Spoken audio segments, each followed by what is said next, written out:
The Timeshift.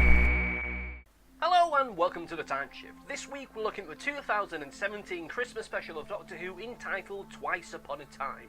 Now this video is going to be spoiler heavy, so if you've not seen this episode of Doctor Who as of yet, it's best to switch this video off now because this video is going to be spoiler heavy.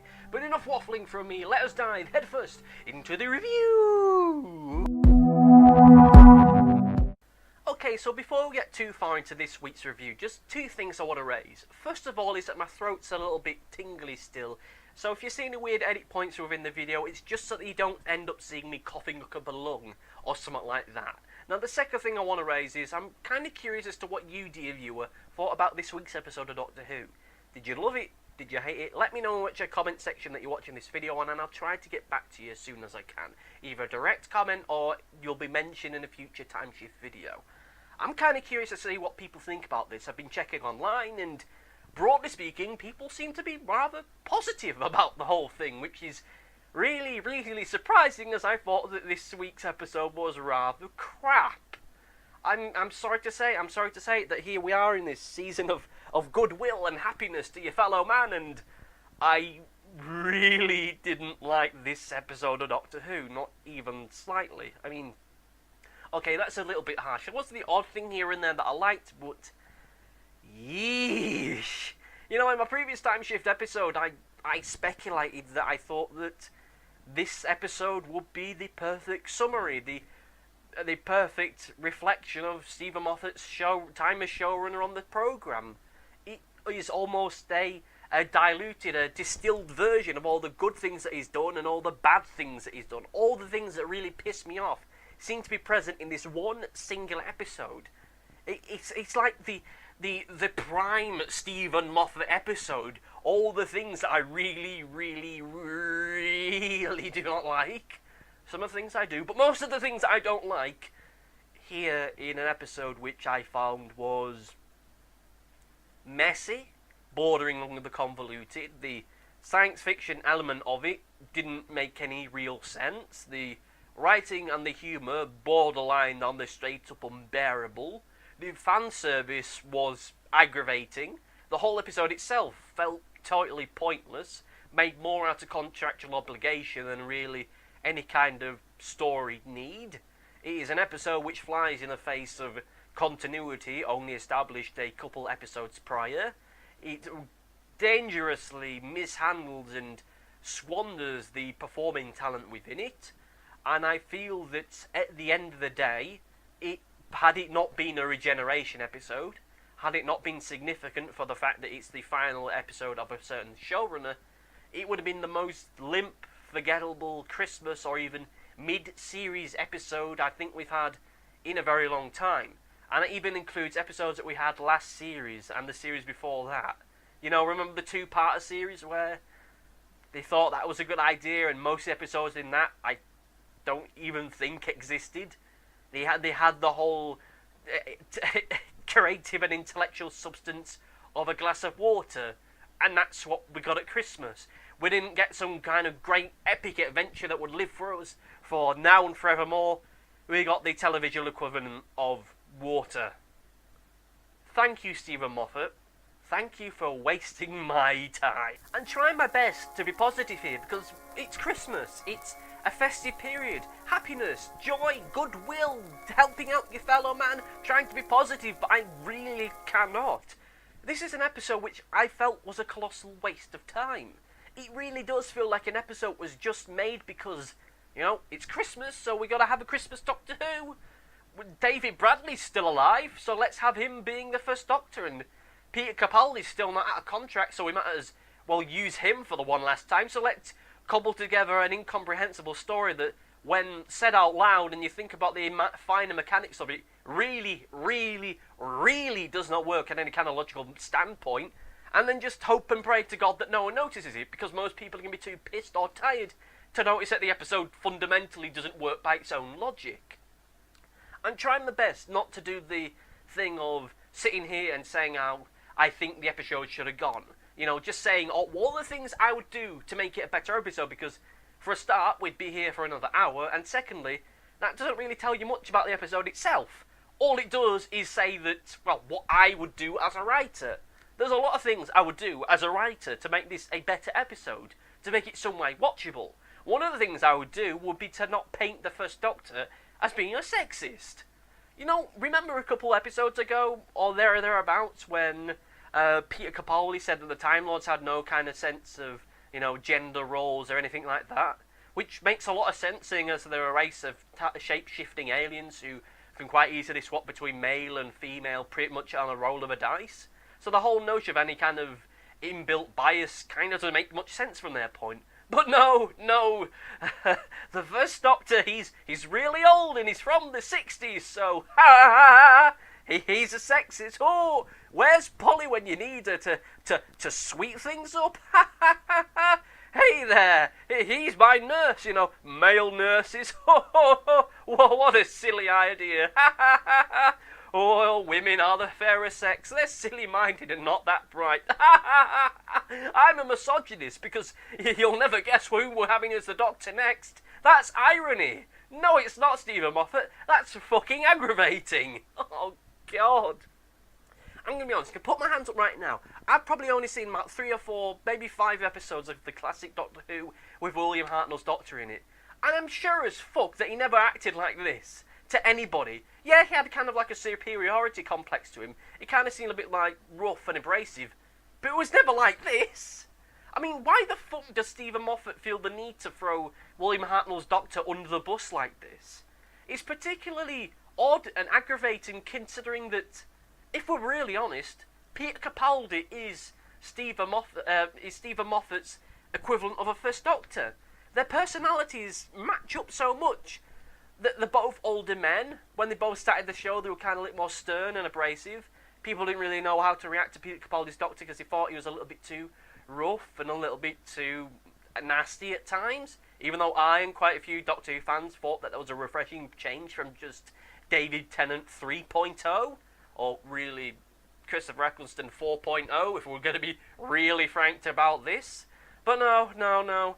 The fans didn't like that, so they softened him up and made him a lot more of a likeable guy. And no, it's not because the fans didn't like it that we made the change. It's because it's a character arc. He started off as an arsehole, and by the end of it, he was like your wacky old uncle. The one that no one ever talks about because he's going through some kind of perpetual midlife crisis with his crappy guitar playing skills. I'm sorry, I really shouldn't be this negative to the episode, or to Peter Capaldi, or Peter Capaldi's Doctor. The only person I should be negative towards is Steven Moffat for giving us an episode in which I struggle to say anything positive to it. It's an episode which, like I say, feels as though it exists just because you had David Bradley, who, during the Adventures in Time and Space anniversary special that they did a few years ago, he played William Hartnell, and by extension, the First Doctor, so, you know, might as well have him, might as well use him, and they used him. They used him like a condom and just threw him away like garbage when the point was made that, you know, sexism, ha. Yeah, sexism. Let's talk about sexism. Let's talk about the fact that within the first 30 seconds of the female Doctor taking over, she crashes the TARDIS. Yeah, really progressive there, saying that women can't drive. Fantastic job there, Steven Moffat. You tit. If we put aside the whole thing of William Hartnell's Doctor being made into a misogynist just because, old people, am I right? If we put all that kind of crap aside, let's actually look about the story itself. It's a story about very bad CGI crystal alien creatures that travel back in time to the moment of someone's death to make a copy of them for reasons, because it's the nice thing to do or something.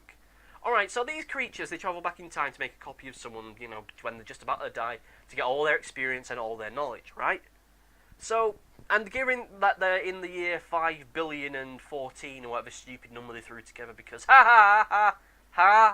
numbers, or some stupid shit like that, if they're really doing this, or travelling through human history, they must have a fairly comprehensive knowledge of the times of death of just about every single human being up until the point of the year 5,000,014, right? So if that's the case, they should have known that Captain Stewart didn't die at that moment. You know, they would have known that he didn't die on the fields in World War I because, you know, they went off and they did the truce thing. You know, that's what happened to him. Just because he wasn't there at the moment just before that happened doesn't mean to say that he... Why am I even trying to bring logic into this?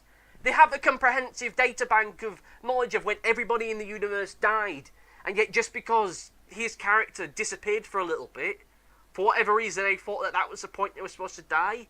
Even though if they looked, you know, at his death certificate, which I'm sure that they have, because they wouldn't otherwise be able to go back in time in order to stop him from not dying, they would have known that he didn't die on the fields in Normandy or where it was that he was. I'm sorry if this sounds confusing, but they went back in time to stop him from dying when he didn't die at that point. I'm sorry, am I the only one that doesn't see the logic in all this? So the whole reason this story exists is because some aliens tried to stop something happening that didn't happen in the first place. Yeah, try and figure that out without going cross-eyed. I've very nearly done it during my explanation, but, you know, let's move on from that. The whole reason why time freezes and that he doesn't not do the thing that he wasn't going to do before is because the two doctors are in the same place at the same time, and that's caused some kind of time-space anomaly. Or something. Something that has never happened before when two previous doctors, or two current and a previous doctor, have been in the same place before. They say it's because they're both regenerating, which... okay, it's causing an anomaly. Alright then, fine, it's something new, maybe I'll go with this. But later in the episode they establish that when the Doctor is meeting Rusty in the Rusty Dalek man, time freezes then. And it's not because he and the previous Doctor are in the same place, it's because the Crystal Aliens did it.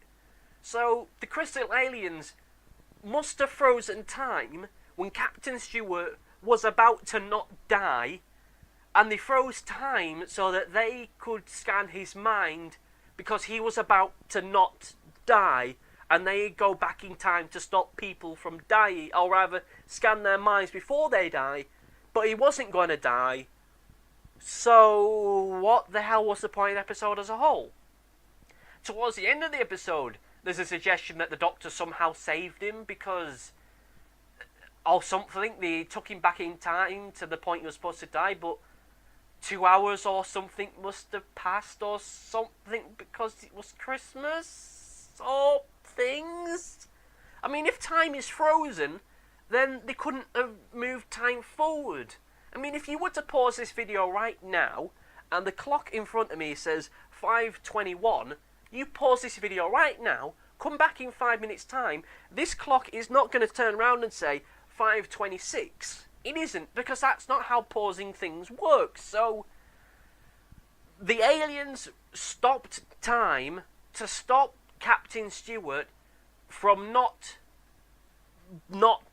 dying, so that they could scan his brain, because they thought he was going to die, but he wasn't going to die, and time was frozen, not because of the two doctors creating a time-space anomaly because they were both regenerating or refusing to generating, but was frozen because of the ice people, and somehow Captain Stewart just went for a walk and something.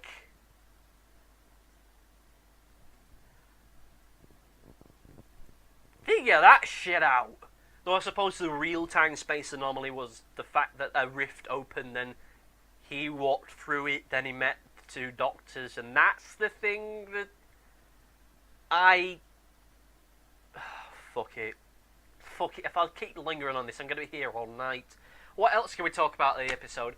Oh yeah, Bill's been brought back, but it's not Bill, she's a crystal woman, because the real Bill Pot is, you know, getting on with her afterlife and enjoying her existence with one person that she truly loves. You know, I'm the real Bill Potts, because I have her memories and all that shit. I didn't treat her as Bill Potts. Whenever I saw her on screen, I got very, very sad that a beloved companion, I probably would say is probably one of, if not one of my absolute favourite modern-day Doctor Who companions, is dead, and we're never going to see her alive again.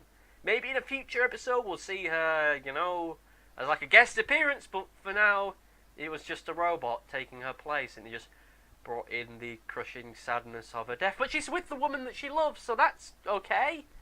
But, you know, we couldn't just have the two doctors going on an adventure. No, we had to resurrect her so she could stand there and do nothing. Then at the end of the episode, we got Matt Lucas back to be Nordal and make a wacky joke, and then make me all the more sad that he's not on the show either. And something I noticed was the fact that, right, the aliens scan people's minds before they die so they get the data from them, and then they make like a copy of them. And the Nord that we saw was dressed almost exactly the same as he was at the end of the previous two-parter, right? And in the previous Timeshift where I did the review of that, I said that, oh, well, the Doctor has to go back in time to save them because they're still going to have to try and escape the Cybermen. They're still going to have to keep going upwards every so often so that they can try and escape the Cybermen. And that, you know, he has to go back and save them because otherwise they're all going to die. All the cute children and wacky old Nordal, they're all going to die. And by the looks of things, they must have died because it's the same Nordal. So all those little children, and they're the woman that Nordal fell in love with, they all died. Merry Christmas, everybody. When your favourite characters and all those innocent kids, they're dead. Because Steven Moffat doesn't know anything about cause or effect, or indeed that actions have ramifications. I mean, my God, I would rather that this was like an extension of the previous couple episodes where they go back and try and save Nordal, but, you know, the Cybermen are there as well, and but the Doctor in the episode that he regenerated in the first Doctor was fighting Cybermen as well, so what a wonderful crossover that would be. The classic Doctor meets the modern Cybermen, but they also have the classic Cybermen look here and there. That would have been a great crossover of two things, two generations of Doctors, and hey, maybe instead of having a classic Doctor being a misogynist, maybe he was just very set in his ways, so that whenever the Doctor used his sonic screwdrivers or those wacky sonic sunglasses, you know, he used the classic method. He just took a look at things with his monocle, or just deducted things through prior reasoning and higher intelligence rather than the wacky modern Doctor who things. You know, it would have been kind of like a buddy cop kind of thing. You got the straight-laced, serious older fella, and then you got the younger, more impetuous one, because that would have been fun. You know, it would have really been like these two generations of Doctor Who characters coming together to save the day, to save a beloved classic character. And hey, maybe they do save Bill. Maybe they do find a way in bringing her back from the dead, and her girlfriend as well, so they can both live happily ever after.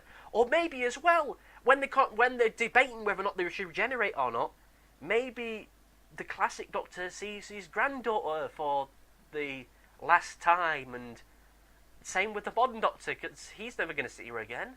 And maybe that's the thing that makes them both realise that maybe it is time to regenerate and to have a change.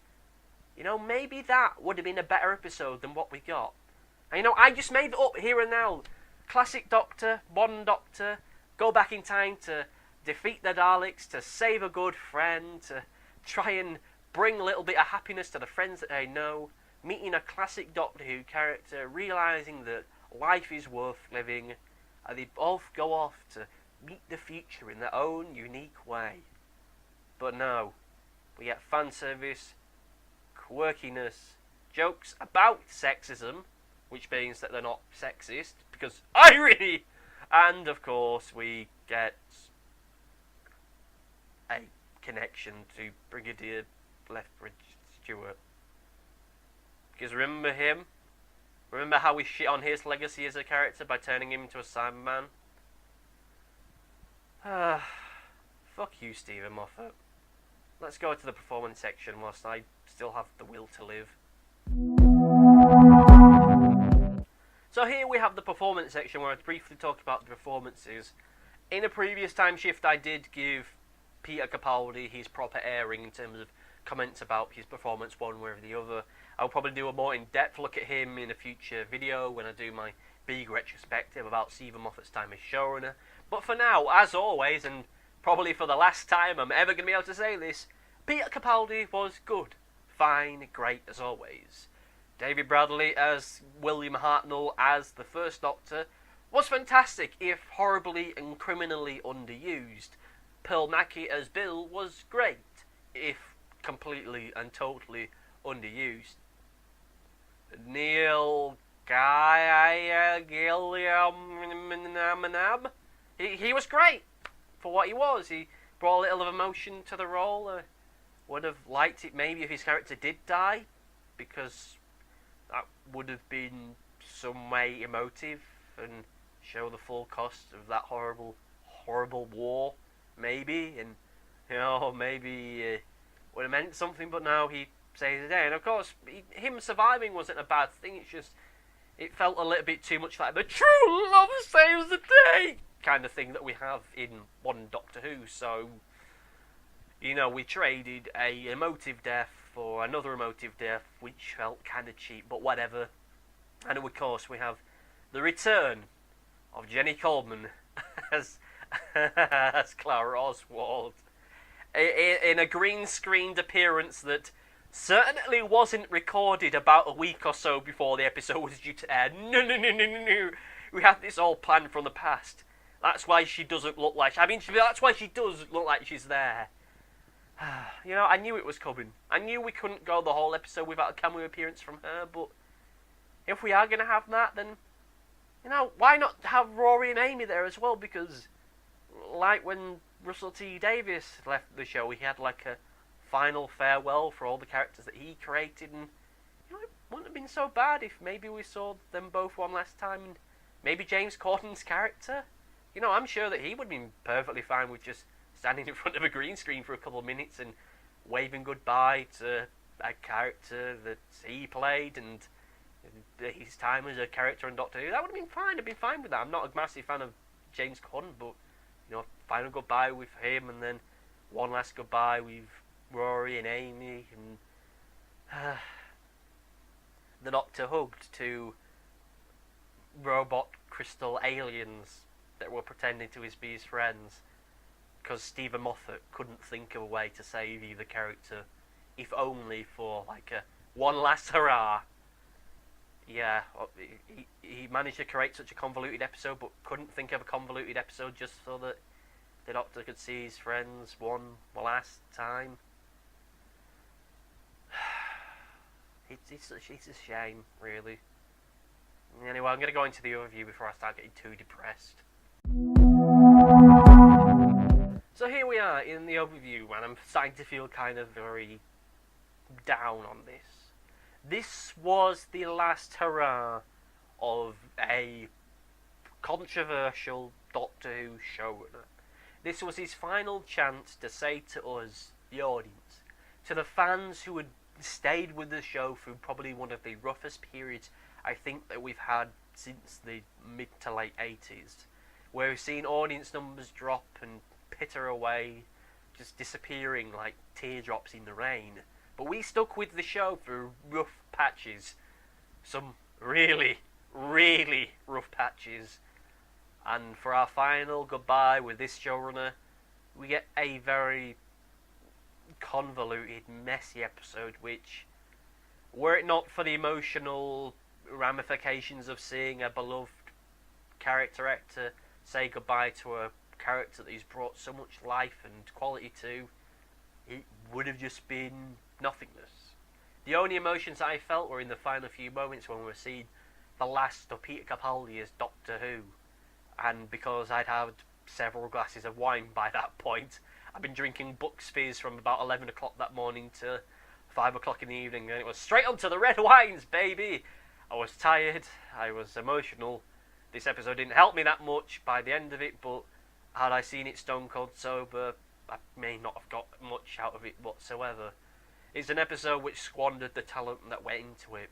It's an episode which was mostly there for the sake of fan service and character contractual obligation, like so much of Steven Moffat's writing as showrunner.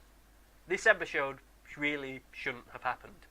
This should have been the opening episode of Pearl Mackie's time as being the Doctor. But they didn't have anything planned, and they didn't want to give up the time slot, so they just made this episode. All that really mattered in this episode at the end of the day was the speech that Peter Capaldi's Doctor gave at the end. Again, a speech which was indicative of Steven Moffat's time as showrunner, because it not only had slightly self-referential humour within it, but it also had don't eat bears! Quirky Doctor shit that I really don't like. It feels like such a wet fart of an ending. Had the Doctor regenerated at the end of the last episode, had he regenerated after getting the kiss goodbye from Pearl, Mackie, from Bill, that episode would have been perfect for me. That would have been the best way to bow out. And maybe they could have done a Christmas special for this. Maybe it could have been a 2-Doctor episode, but maybe it was Peter Capaldi's Doctor teaming up with then the next Doctor, who the actor I can't remember the name of. You know, that would have been interesting. Or hell, maybe we do a Christmas special with a previous Doctor, get David Tennant out of retirement for one last roll of the dice, or something. Anything else would have been a better thing. Or maybe the Christmas special this year should have been the end of the Cyberman 2-parter. You know, that would have been wonderful, but no. In the end of the day, it was a waste of everybody's time. All that really mattered was the final 5 minutes or so of the episode. But whatever. I really wish this episode had more to it.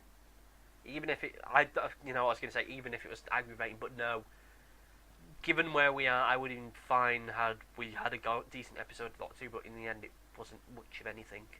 It was the most Steven Moffat episode of Doctor Who we've had in a long time, and as this is probably going to be the last Monster of the Week Doctor Who episode that we could well ever have, at least for a very, very long time, it feels like such a waste to just piss it away on a Christmas special, which at the end of the day didn't really feel as though it justified its existence in the slightest.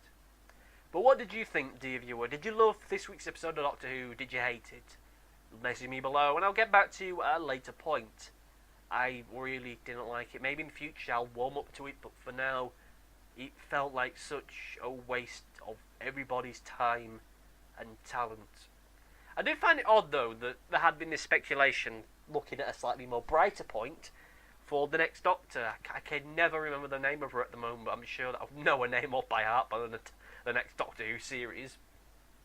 There was this speculation as to whether or not she would have a northern accent or not, and pretty much the first thing that she said as soon as she started to crash the TARDIS was, "Hey up, by Eck," or something like that. "Hey up, Eckith up, hey, I'm the Doctor lad, hey, we're gonna save time and space. Oh, I've got myself a sonic screwdriver, gonna fix some stuff out, I'm gonna spend the next few years dressed up like a children's TV presenter from the 1980s, just like Preschool, a little bit of Whizbit, a little bit of Tiswas, that's what we have in here, I'm the 13th Doctor, my lad, hey, I'm gonna team up with Bradley Walsh and other characters that have been on shows that Christian Paul has read. We'll cross all that stuff when we come to it, but for now, there's not much else for me to do. I'm going to walk away now, enjoy the rest of the Christmas period, edit this video up, upload it online, and then we'll start work on other long-standing videos I've still not done yet. I've still not done my look back at the series of Class, or even series 9 of Doctor Who, and I still have to do my 2-part retrospective in Steven Moffat's time of Doctor Who showrunner. Oh well, the ride never ends, does it, ladies and gentlemen? Let's say thank you all for watching. I hope that you have a very fantastic new year, and that everything you strive to do you achieve, that there is no horrible things lurking for you in the darkness, and that any mistakes that you learn from may become better people. Thank you for watching, and goodbye.